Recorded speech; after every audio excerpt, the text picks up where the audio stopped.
காட்டுல பயணிச்ச ராமர் இந்த தீர்த்தத்துல முகம் விழிச்சுதான் தன்னோட அவதாரத்துக்கான பிறப்பு ரகசியத்தை தெரிஞ்சுக்கிட்டாருங்கிறது ஐதீகம்.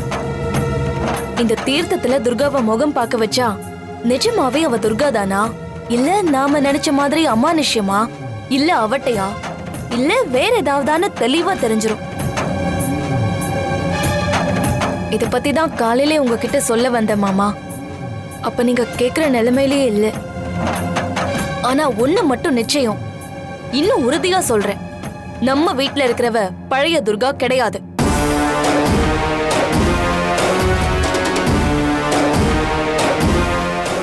ஆனா இந்த தீர்த்தத்துல அவளை எப்படி முகம் பார்க்க வைக்கிறது, அது அவளுக்கு தெரிஞ்சிராதா? அப்படி இல்லம்மா, இந்த நாராயணி தீர்த்தம் இருக்கிற இடத்துல எல்லாமே மறைக்கப்பட்டு இருக்கும். ஓ, அது கடவுளே ஆனாலும் சரி, இந்த விதிக்கு கட்டுப்பட்டு தான் ஆகணும். இத பத்தி முன்கூட்டியே யாராலையும் தெரிஞ்சுக்க முடியாது.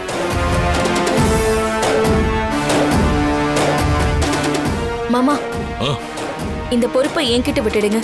எல்லாத்தையும் நான் பாத்துக்கிறேன்.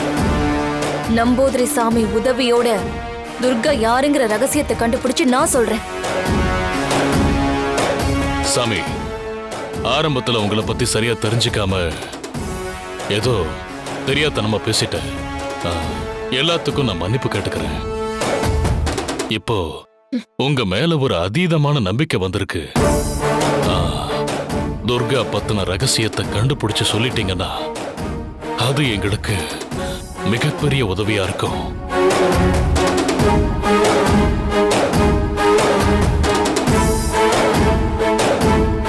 மாமா, அவ துர்கா இல்ல கடப்பா கனகான்னு எனக்கு முன்னாடியே தெரியும்.